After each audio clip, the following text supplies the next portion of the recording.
stack banana till the morning come. Daylight come and me want go.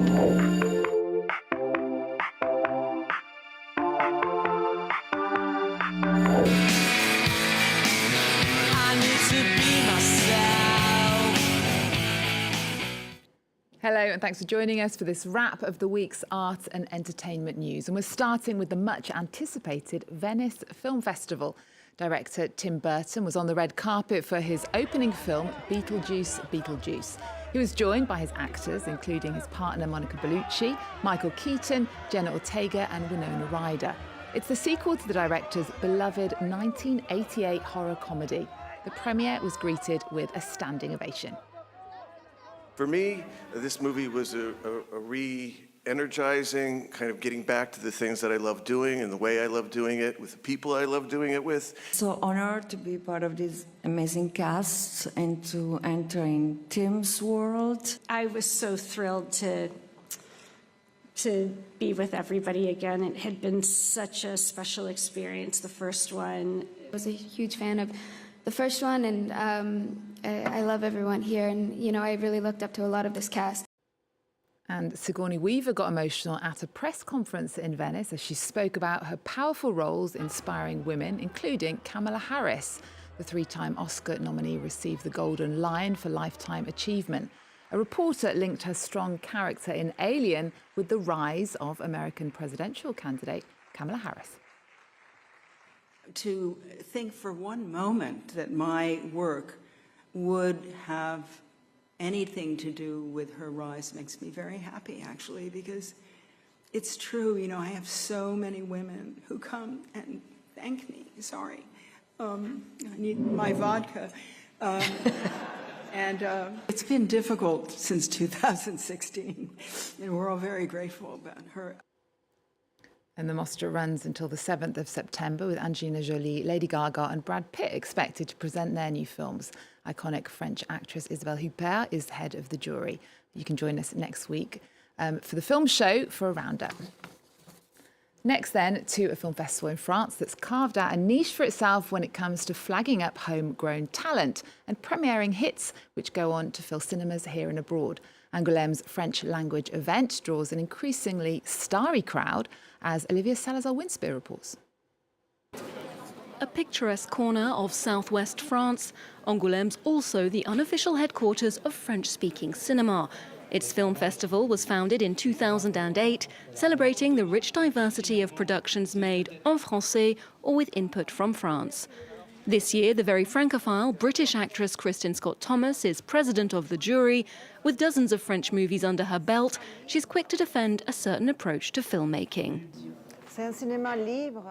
French cinema is very free. It talks about people's lives. It talks about their dreams. And it's very, very varied. That's why we're very lucky here. This year, Moroccan cinema is in the spotlight.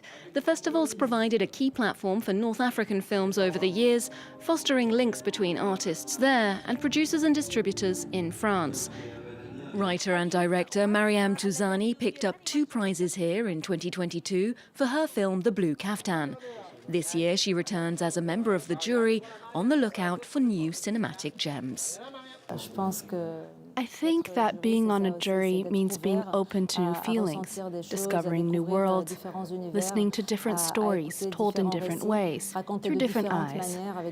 It's simply about opening up to these films without any expectations and welcoming what we see and feel. Short films, workshops and debates, Angouleme can be a crucial stepping stone for young filmmakers, but it also has a fond reverence for masters of the art, paying tribute this year to actor Alain Delon, who died just days before the festival opened. They're screening Our Story, the 1984 film, which won Delon the César Award for Best Actor. Well, next to the reunion of Brit-pop legends Oasis, 15 years after they split in an epic row at Paris's Rock on Seine festival, Liam and Noel Gallagher have announced 14 concerts next summer in the UK and Ireland. Delano de Souza reports on the reunion of possibly the greatest band of the 90s. I know my brother better than anybody else. when both come together, you have greatness. After a 15-year hiatus, Oasis is making a comeback. The British band announcing a 14-date tour due to begin in July 2025.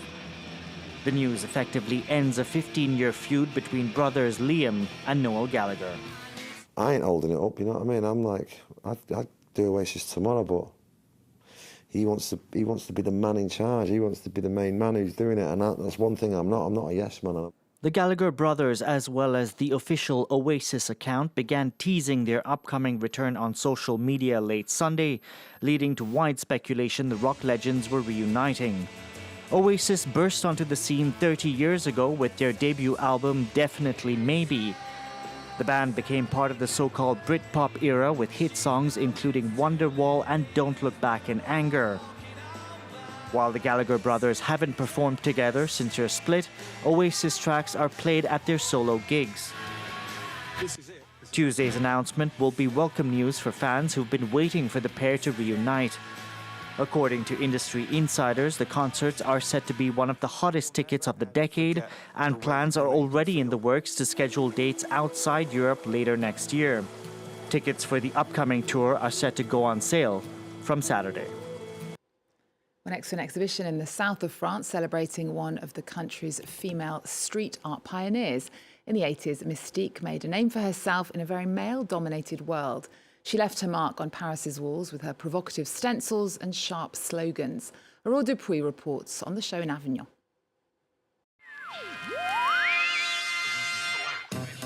Miss.Tic has never hit a wall, always coming up with explosive quotes. In the 80s, the street art pioneer created a sexy alter ego that still catches everyone's eye. But why does her art still resonate today? Her real name is Radia Nova, alias Miss.Tic, which comes from the French version of the witch who teases Scrooge McDuck. An artist name that stood out in the male-dominated graffiti world.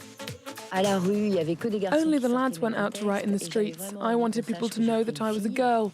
So I came up with Miss, that's Mademoiselle in English. And then there's the wordplay with Mystic, with a spiritual aspect that's really important to me.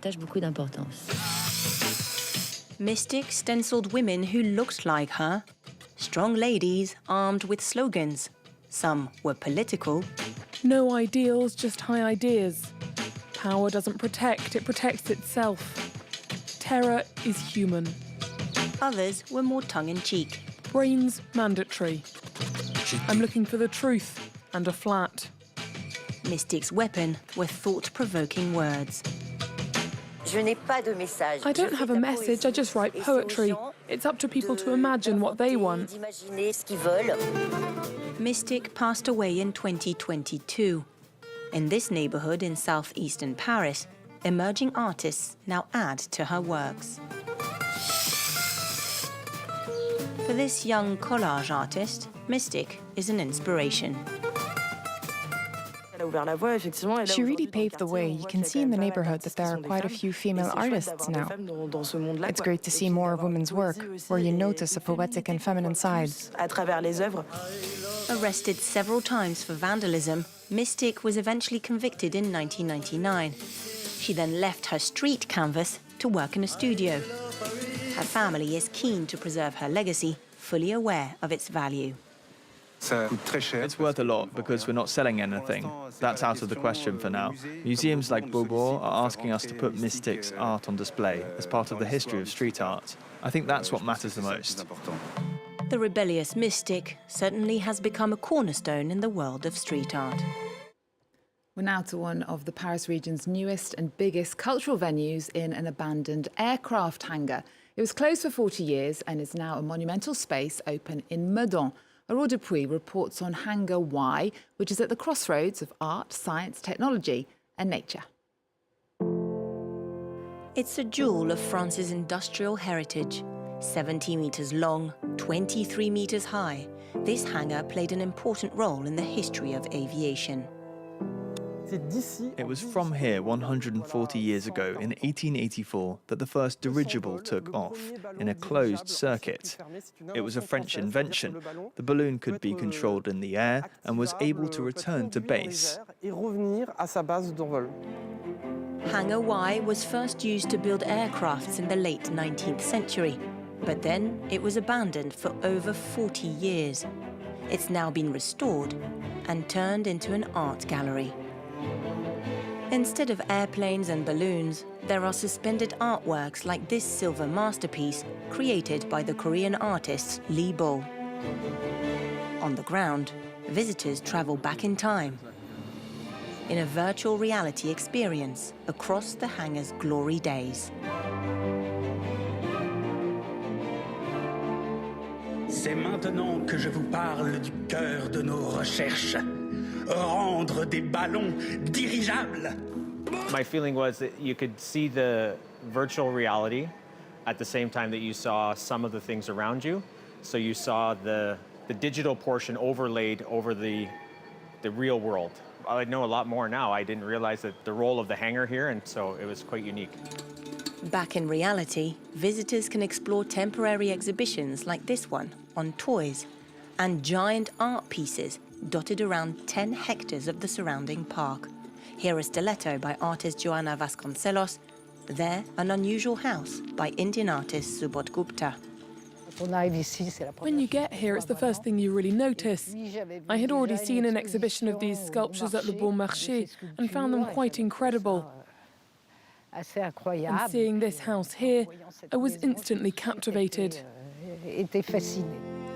More than 200,000 people have visited Hangar Y since it reopened in March last year, a successful takeoff. And finally, the Paralympics are underway in Paris after a sublime opening ceremony mixing art and sport. We're going to leave you with an exhibition called Paralympic Stories at Paris's Pantheon.